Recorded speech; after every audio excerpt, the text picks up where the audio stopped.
What if a secret so explosive could shake the world? What Ibrahim Traoré discovered about Trump's DNA left him stunned.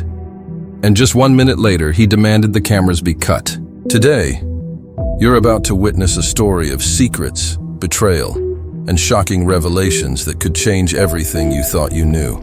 If you love stories that thrill, shock, and keep you on the edge of your seat, don't forget to hit like, share this video, and subscribe for more incredible stories. The night was heavy with silence, the kind of silence that feels intentional, as though the world itself was holding its breath. Ibrahim Traoré sat alone beneath the dim light of his office, a single folder resting on the table before him. The edges were torn, the seal already broken, as if the file had passed through too many untrustworthy hands before finding its way here.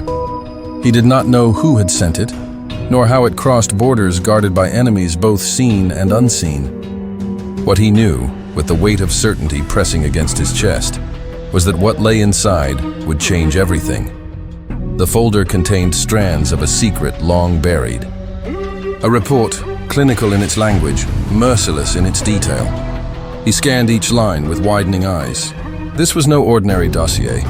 It was a genetic blueprint, a portrait written in the language of DNA.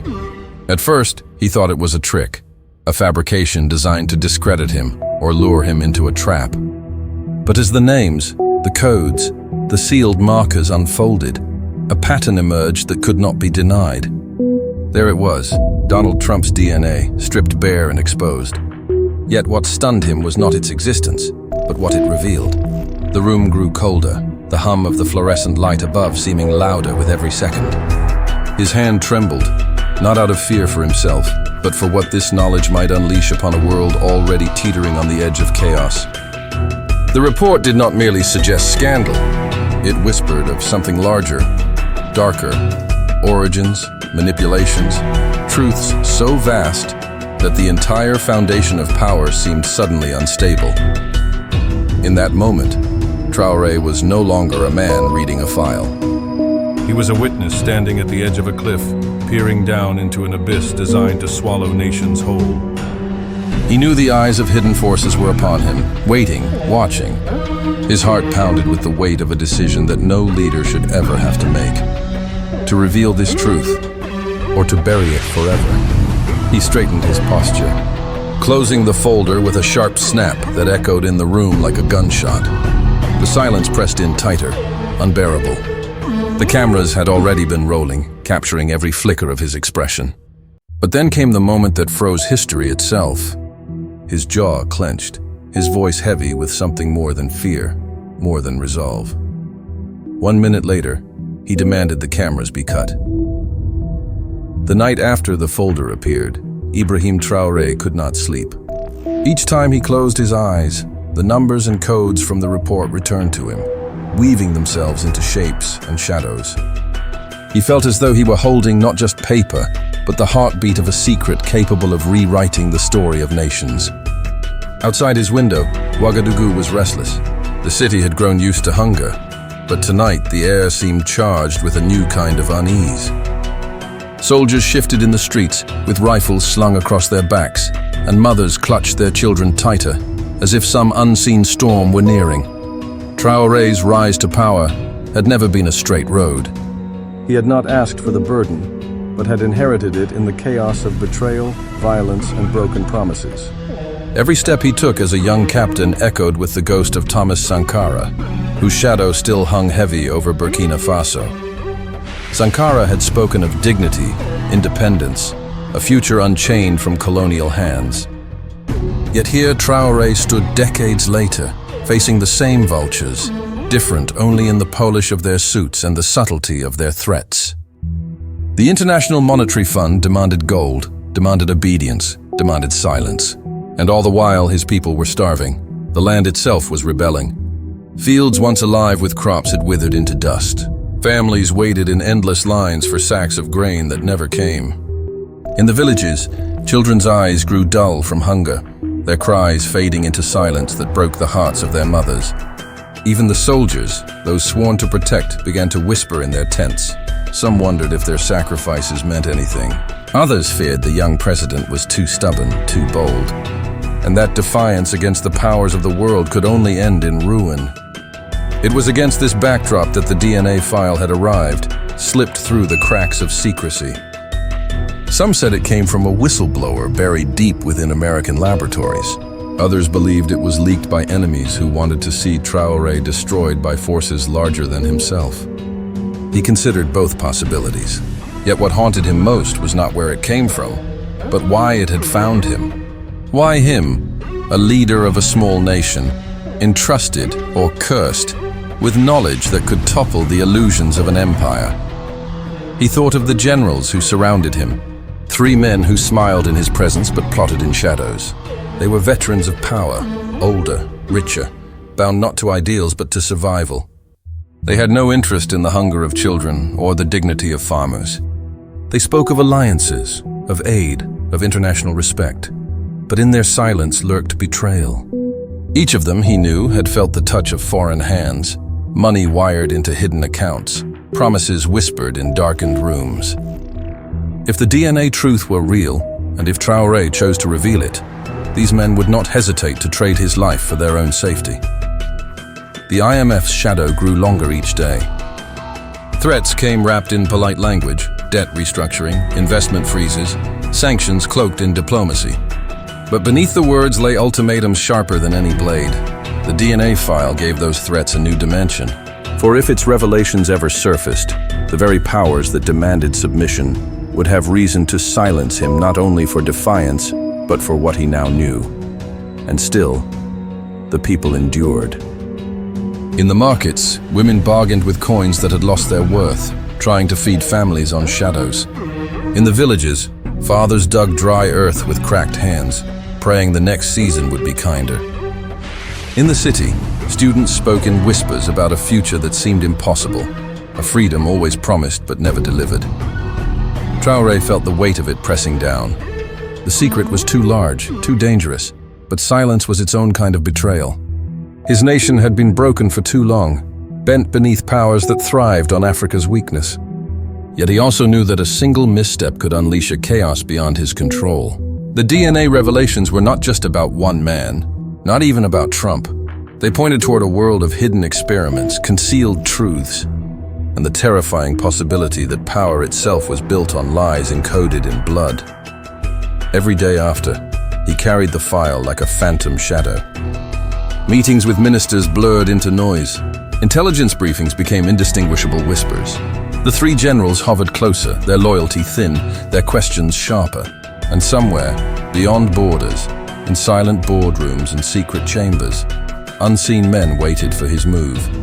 It was only a matter of time before the secret demanded to be faced. And when it did, no one, not Traoré, not the generals, not even the powers that ruled the globe, would be able to turn away from it. The days blurred into nights, and the nights into a haze of whispers and shadows. Traoré moved through corridors of power with the caution of a man who knew every glance could conceal a dagger. Every step he took, he felt the invisible eyes tracking him. Figures hidden behind screens, satellites, encrypted communications, waiting for a single misstep to seize the secret he now carried. The DNA file had become more than a folder.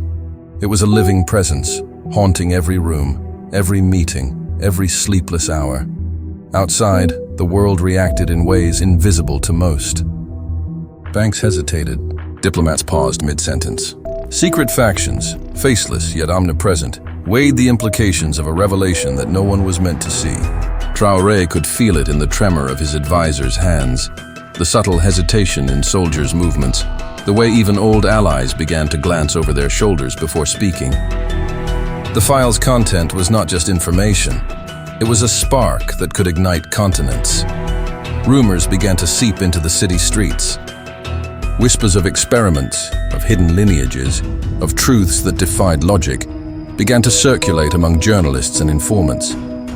Ordinary people, sensing the tension in the air, murmured their suspicions in markets and schools. Mothers, clutching thin children in their arms, wondered what unseen forces shaped the world that left them hungry and afraid.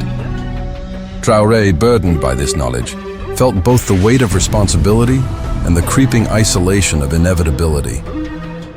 The generals, three men who had long pretended loyalty, now cast long, ambiguous shadows. Every conversation, every nod seemed layered with deceit. Traoré had begun to see the fissures beneath their composed exteriors. One of them lingered too long near the file, as if measuring it against the temptation of personal gain.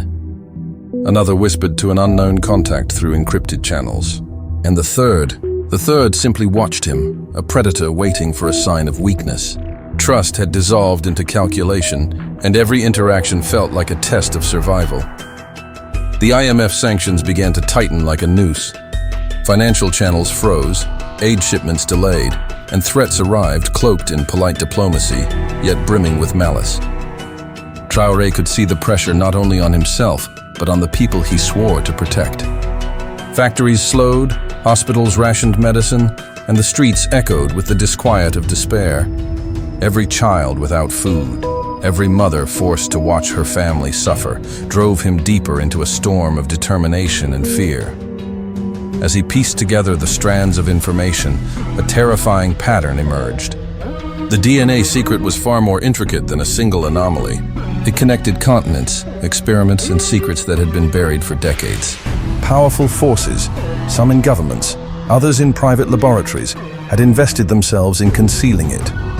And they were willing to move mountains, silence leaders, and manipulate nations to keep it hidden. Traoré understood that revelation meant confrontation, but confrontation could bring chaos beyond comprehension. He began working in the shadows, deciphering coded messages, contacting trusted allies, and mapping a network of influence that spanned oceans.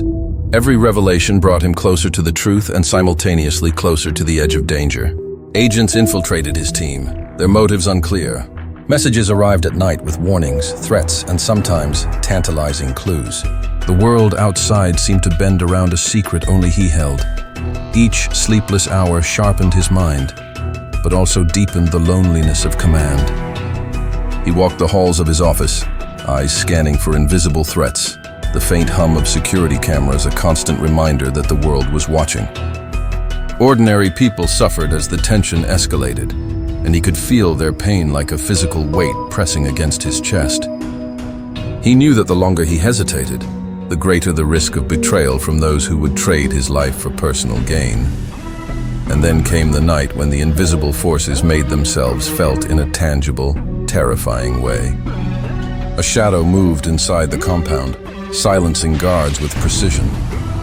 A cryptic message arrived, warning him that the choice was no longer whether to reveal the secret, but whether he would survive to reveal it at all. The DNA file, once a source of knowledge, had become a weapon, and the world's eyes were on him. In that darkness, Traoré understood the stakes in their entirety. He was a man trapped between history and revelation, between obedience and courage. Every breath felt borrowed, every heartbeat measured. To act was to defy the greatest powers on the planet. To wait was to risk being consumed by them. And yet, despite the fear, the weight, the isolation, he felt the unmistakable pulse of determination, a recognition that some truths, no matter how dangerous, demanded to be confronted. The tension coiled around him, tighter with every passing moment, as if the world itself were holding its breath, waiting for the choice that could alter history. And Traoré knew that when the time came, there would be no turning back.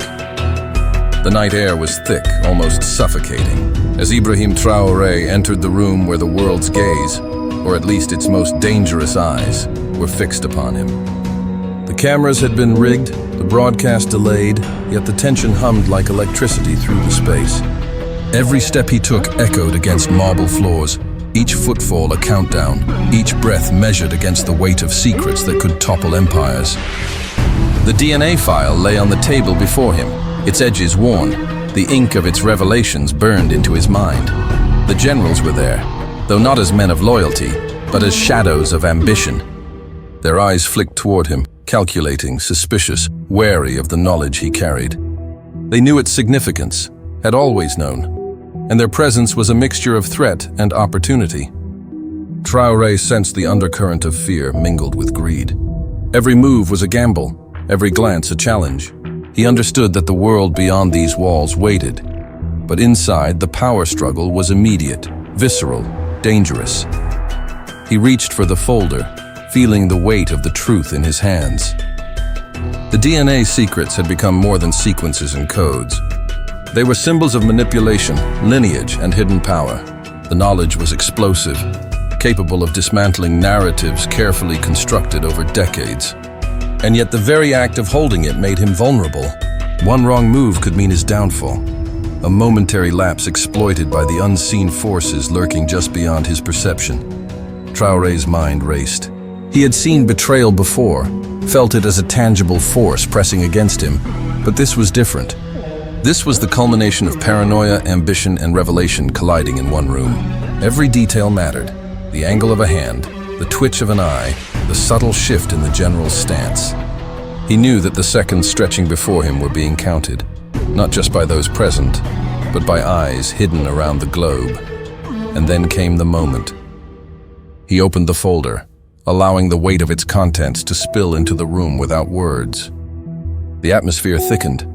The air itself seemed to shiver. The generals stiffened, some trying to mask shock, others unable to hide it. Traoré saw it all, the realization, the hesitation, the instant calculations of how to contain or exploit this truth. It was a symphony of fear, strategy, and revelation, and he conducted it silently with his presence alone. The cameras, still rolling in the delay, captured nothing of the tension inside. But Traoré felt it like a physical force pressing against his ribs, against the walls, against the very floor. For a moment, the room was suspended in a strange, surreal stillness, as though the universe itself had paused to witness the unfolding of a secret too large for ordinary comprehension. Then came the decision.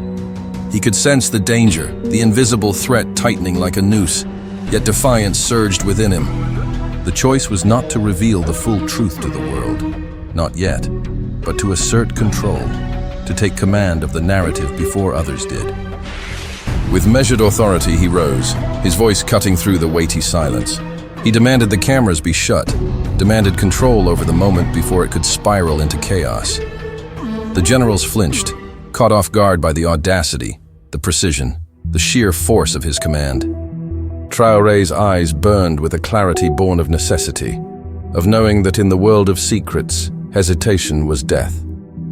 The folder remained on the table, untouched yet potent, a silent weapon in a room brimming with calculation. Outside, the world waited unknowingly. Beyond the walls, whispers of the revelation had begun to leak, subtle, fragmented, enough to stir unease but not yet enough to ignite panic. Traoré knew that the storm had only just begun, that each decision here would ripple outward in unpredictable ways. Yet within the confines of the room, he had asserted control, bending the tension to his will, becoming the axis around which chaos would pivot. And in that suspended moment, he realized something crucial. Power was not merely in knowledge, nor in fear, nor in secrecy alone. It was in mastery over the unfolding narrative, in the courage to confront threats head-on, and in the ability to survive while carrying truths that others would kill to bury. The night stretched on, the world outside unaware of how close it had come to witnessing an upheaval, a revelation, a collapse of narratives long held sacred. Traoré stood over the file, a solitary figure at the center of invisible forces, aware that what had just occurred was not the end, but the pivot, the moment from which every choice thereafter would define him, and perhaps the world. The world had shifted, though few yet realized it. The secret that Traoré had held, the DNA revelations capable of shaking empires, had not fully surfaced, but their tremors rippled through corridors of power in ways invisible and terrifying. Financial markets hesitated, diplomats whispered in muted rooms, and intelligence agencies redrew their maps. Traoré had survived the confrontation, asserting control when all forces pressed against him. Yet the weight of what he knew remained, heavy as ever, resting on his shoulders like a living thing. He walked through the streets of Ouagadougou, sensing the subtle pulse of change in the air. The people went about their daily lives, unaware of the clandestine drama that had nearly toppled global narratives. Mothers carried their children laughed despite hunger, and merchants haggled over goods that had somehow arrived despite sanctions and unseen pressures. Traoré felt the fragile resilience of life, the quiet, defiant heartbeat of a world that endured even when shadowed by secrets too dangerous to speak aloud. The generals who had hovered like vultures were diminished, their power subtly but irrevocably eroded. Some vanished quietly, others retreated into obscurity, all marked by the knowledge that their schemes had been seen and outmaneuvered. Traoré had not destroyed them violently, but the mastery of timing, awareness, and decisive action had left them impotent, ghosts of ambition in rooms where they once commanded attention. The DNA file remained, a silent sentinel of truth, locked away, its power intact but restrained, its potential unleashed only in the careful hands of a man who had survived everything the world could throw at him. In private moments, Traoré reflected on what had transpired. Fear had been constant, a near physical presence pressing against every decision, but courage had been the ultimate weapon. He had confronted betrayal, navigated labyrinths of secrecy, and yet remained unbroken. The revelation of the DNA truth had not destroyed him, had not toppled him. It had transformed him, sharpened him into a symbol of defiance and resilience in a world too often guided by lies. Beyond borders, whispers of the incident began to grow. Analysts speculated on leaks, journalists pieced together fragments, and the public sensed unease in ways they could not articulate. Traoré's actions, though hidden from the global eye, had set in motion subtle shifts in perception. People began to question narratives they had long accepted. In living rooms, classrooms, and offices, discussions sparked over secrets, over truths concealed, over the fragility of power itself. The world had not yet exploded, but it had been nudged toward awakening. Traoré himself was not untouched by the personal cost. The burden of knowledge, the constant vigilance, the haunting awareness that others would stop at nothing to seize or silence him, remained with him. Yet within that weight lay clarity. He could not retreat. He could not hide. He was the guardian of a truth that demanded protection, and in that role, he found a strange, almost sacred purpose. The file was not a weapon to unleash recklessly. It was a mirror, reflecting both the fragility of the powerful and the resilience of those overlooked. In it lay a lesson, that knowledge, courage, and vigilance could bend the arc of history, even when the odds seemed insurmountable. Traoré had faced forces that spanned nations, hidden in shadows and boards. Yet he had prevailed through awareness, timing, and relentless determination.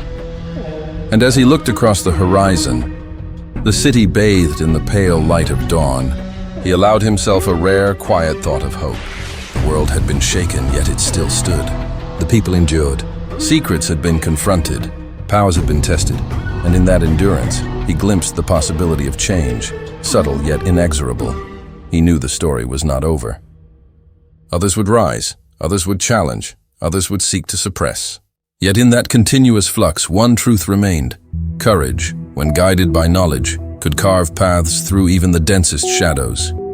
Traoré stood tall, a solitary figure in a complex world, aware of the danger still lurking, yet resolute in the knowledge that truth, even partially revealed, had the power to transform.